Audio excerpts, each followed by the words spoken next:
बड़ी खबर इस वक्त की हम आपको बता रहे हैं। भारतीय जनता पार्टी को 192 सीटें आती हुई दिखाई दे रही हैं टुडेज चाणक्य के अनुमान में।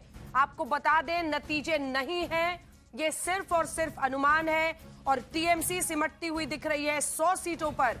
192 सीट आ सकती है भारतीय जनता पार्टी को और इसमें प्लस माइनस 11 लिखा है। प्लस माइनस 11 100 सीटों वाली टीएमसी को भी है और अन्य को सिर्फ 2 सीटें। तो एकदम राजनीतिक रूप से ध्रुवीकरण, और पूरी या तो तरीके से बीजेपी उलटफेर, या तो TMC.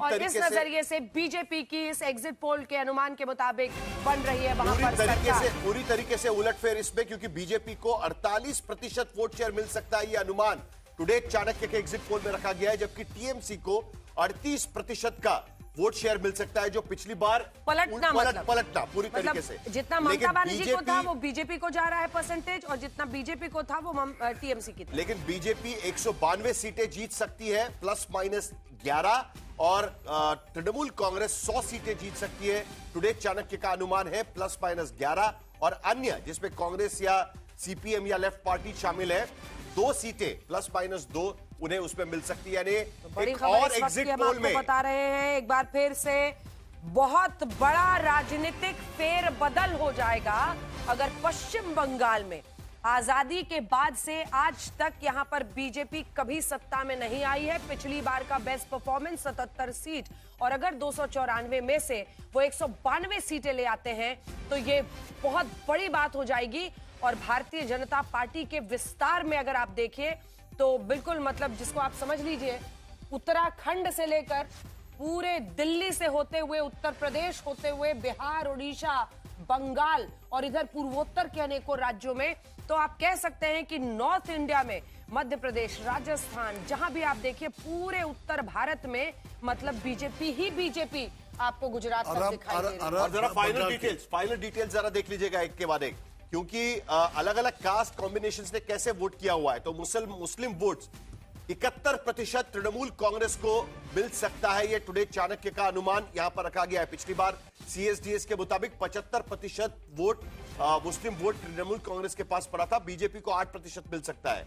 OBC 61%, Bharatiya Janata party, schedule caste 67%, Bharatiya Janata party, schedule tribe 53% Bharatiya Janata party, जबकि तृणमूल कांग्रेस को 40% शेड्यूल ट्राइब का वोट इसमें मिल सकता है, यह भी अनुमान इसमें रखा गया है। यानी अगर हम देखें तो मुस्लिम वोट छोड़कर बाकी वोटों का पोलराइजेशन एक तरीके से भारतीय जनता पार्टी की तरफ 48% वोट शेयर के साथ भारतीय जनता पार्टी 192 सीटों पर, और 38% वोट शेयर लेकर तृणमूल कांग्रेस 100 सीटों के साथ यहां पर सत्ता गंवाती हुई, ये अनुमान टुडे चाणक्य की तरफ से रखा गया है। बड़ी बात आपको बार बार बता दें, ये नतीजे नहीं है, ये सिर्फ एक एजेंसी टुडेज चाणक्य का अनुमान है, क्योंकि वो सैंपल साइज में कुछ लोगों के बीच जाते हैं वोटिंग के बाद, उनसे पूछते हैं, अगर वो सही बताते हैं तब उनका पोल सही निकल सकता है।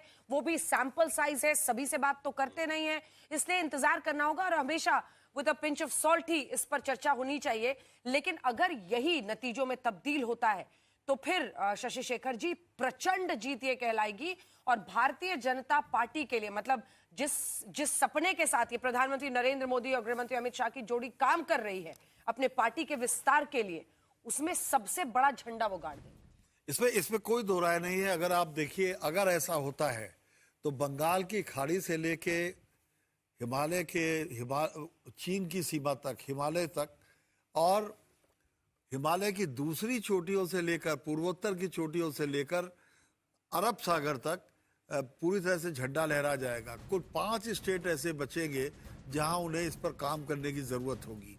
तो ये एक बहुत बड़ी सफलता होगी, बहुत बड़ा राजनीतिक उलटफेर होगा आजादी के बाद का, अगर ऐसा हो जाता है। इतने बड़े भूभाग पर राज्य 1967 के बाद किसी ने नहीं किया। तो एक बात ये। दूसरी बात, मैं यहाँ ये भी कहना चाहूंगा कि आंकड़े, एक कैविएट लगाना चाहूंगा कि जिस तरीके की पोलिंग हुई थी, जिस पर खूब बहस हो रही थी, अगर ये होती है तो इसका मतलब ये एंटी ममता वोट था। लेकिन अगर इस कैविएट का जो दूसरा हिस्सा है कि अगर दूसरे परिणाम आते यानी ममता बनर्जी जीतती हैं, तब भी जीत का अंतर ऐसा ही होगा।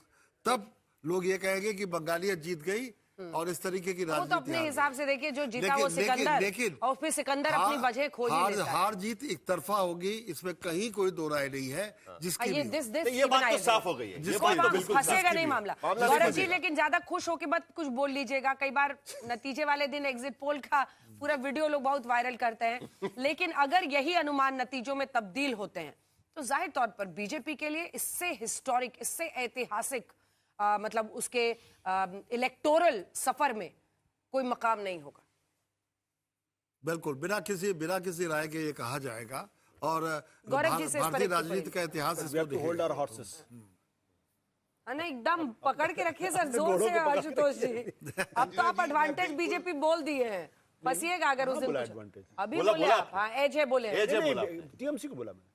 नहीं, आपने बीजेपी गलती से मुंह से दो बार निकल बोला आपने। नहीं गलती से निकला। अच्छा चलिए भूल सुधार हो। भूल ये क्या हो गया? अच्छा, मैंने बोला कि आप बीजेपी को एडवांटेज दे रहे हैं तो आपने बोला हाँ जो है सो है। नहीं, वो कभी कभी झोंक में हो जाता है ऑन एयर। तो तो आप इस ये भूल सुधार नहीं है, स्लिप ऑफ टंग हो सकता है। अच्छा चलिए ठीक है। गौरव जी, गौरव जी, मतलब ये चाणक्य का नतीजा आने के बाद तो मुझे वाकई कहना चाहिए बीजेपी मैंने बोला, बट ऐसा नहीं है। आज मैंने कहा टीएमसी को एज। ठीक है गौरव जी।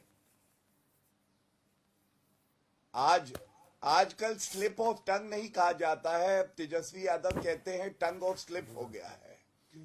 लेकिन मैं एक बात जरूर कहूंगा, मैं बिल्कुल जल्दबाजी नहीं करूंगा, बड़ी संयम से 4 तारीख का इंतजार करेंगे, क्योंकि एक पॉलिटिकल पार्टी है जिसने जलेबी बनवाई थी हरियाणा में और उसके बाद क्या हश्र हुआ था हम सब ने देखा है। लेकिन अगर ये रुझान और एग्जिट पोल सही हैं तो ये कहना गलत नहीं होगा, पश्चिम बंगाल में भारतीय जनता पार्टी की सरकार बनेगी। और जो रविन्द्रनाथ टैगोर जी ने कहा है, where the mind is without fear and the head is held high, वही पश्चिम बंगाल जो बनने जा रहा है ये भारतीय जनता पार्टी सुनिश्चित करेगी।